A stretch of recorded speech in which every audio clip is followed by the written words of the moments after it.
Para comenzar, vamos a recordar un poco lo que habíamos aprendido en nuestras últimas clases.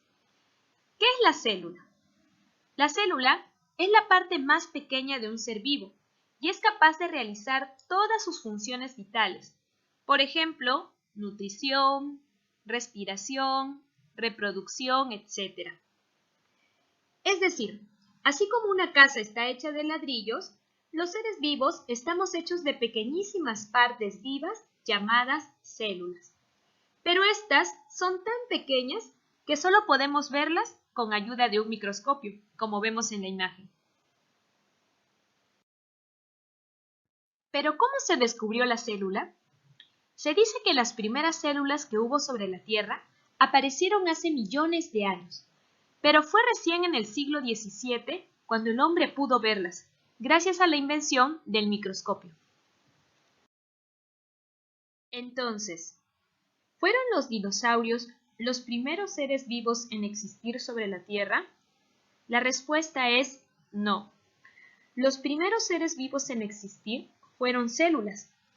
Pero, ¿cómo es esto posible? Presten mucha atención.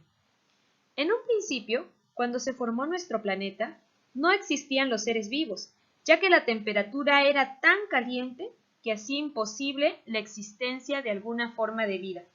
Lo que sí existía era una gran concentración de energía, proveniente de la erupción de los volcanes y las tormentas eléctricas. Por ello, los científicos piensan que toda esa energía hizo que algunos compuestos inorgánicos que existían en el océano primitivo reaccionaran y se convirtieran en las primeras células.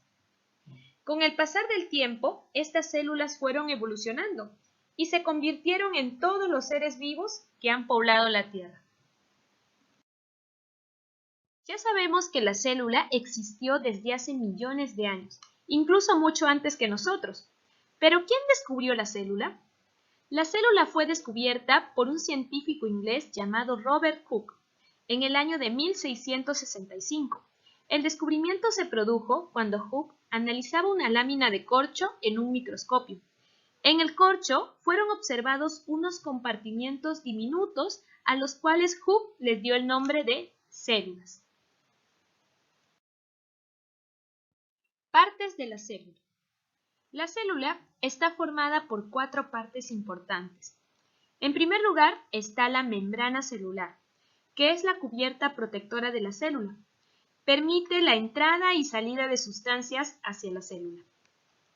Luego encontramos el citoplasma, que es una sustancia gelatinosa que se encuentra dentro de la célula. En ella se encuentran flotando los orgánulos celulares. El núcleo viene a ser el orgánulo principal. Es el centro de control de la célula, como si fuera su cerebro, ya que controla todo su funcionamiento. Finalmente, encontramos el resto de orgánulos. Cada uno cumple una función específica dentro de la célula. Por ejemplo, digestión, respiración, división celular, etc. Principales organelos celulares. Así como nosotros tenemos dentro de nuestro cuerpo diversos tipos de órganos que cumplen funciones específicas, como por ejemplo el estómago, los pulmones o el cerebro, así también la célula tiene pequeños órganos que realizan sus funciones vitales. A estos los llamamos organelos u orgánulos celulares. Los organelos son estructuras celulares muy pequeñas, tienen diferentes formas y están en el citoplasma. Cada organelo está encargado de realizar una función específica, por ejemplo, producir, transportar o eliminar sustancias, o generar energía. Las mitocondrias, las vacuolas, el aparato de Golgi o el retículo endoplasmático son algunos ejemplos de organelos celulares. A continuación, hablaremos de cada uno de los organelos celulares. En primer lugar, encontramos los ribosomas, que son pequeñas estructuras encargadas de fabricar proteínas. Tienen forma redondeada, pueden estar libres en el citoplasma o pegadas a las paredes del retículo endoplasmático, como vemos en la imagen. Luego encontramos las mitocondrias, que son las encargadas de la respiración celular, utilizando el oxígeno para producir la energía que la célula necesita. Por ello, también se les conoce como centrales de energía. Luego encontramos los lisosomas, que son los encargados de la digestión celular y la eliminación de sustancias de desecho. Las vacuolas son una especie de bolsas encargadas de almacenar agua y otras sustancias que la célula extrae del medio. Se sabe que las vacuolas no siempre son del mismo tamaño, ya que las células de las plantas tienen vacuolas más grandes que les permiten almacenar agua por más tiempo. El aparato de Golgi son un conjunto de sacos aplanados y apilados unos sobre otros. Se encargan de recibir y empaquetar sustancias elaboradas por las células. El retículo endoplasmático es una red de membranas que comunican al núcleo con el exterior para transportar sustancias. Existen dos tipos de retículo endoplasmático, el retículo endoplasmático rugoso y el retículo endoplasmático liso. La diferencia es que en el retículo endoplasmático rugoso encontramos ribosomas, mientras que el retículo endoplasmático liso no tiene ribosomas, su función está más bien relacionada con la formación de grasas. Los cloroplastos son organelos típicos de las células vegetales. Su función es almacenar la clorofila de las plantas, que se va a encargar de capturar la energía del sol para que la planta pueda realizar el proceso de fotosíntesis. Y por último, encontramos los centriolos.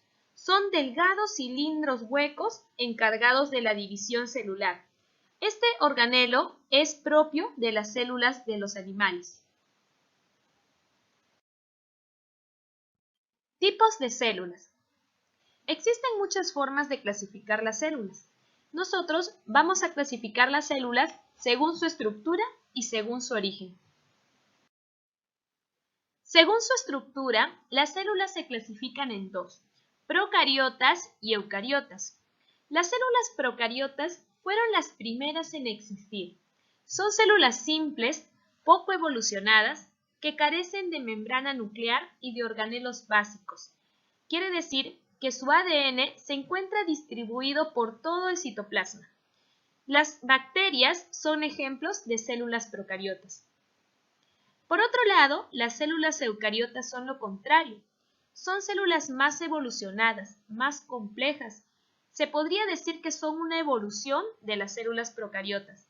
Presentan membrana nuclear y poseen organelos básicos. Son ejemplos de células eucariotas las células de los animales y las plantas. Según su origen, las células se clasifican en célula animal y vegetal.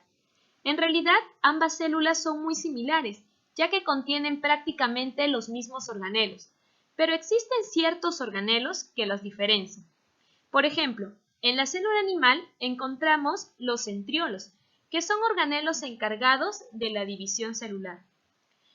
Por otro lado, en la célula vegetal encontramos los cloroplastos, organelos que contienen la clorofila, un pigmento característico de las plantas y que le proporcionan el color verde, además de ser importante para la realización del proceso de la fotosíntesis. Por otro lado, las células de las plantas poseen pared celular, una cubierta que se encuentra por encima de la membrana celular y que le proporciona resistencia y rigidez a la planta. Bien, chicos, hemos terminado con nuestra clase de hoy. A continuación, les presento algunas imágenes de cómo se ve la célula a través del microscopio. Les agradezco mucho la atención prestada a esta clase. Espero que pronto podamos verlos. Les envío un fuerte abrazo y muchas bendiciones.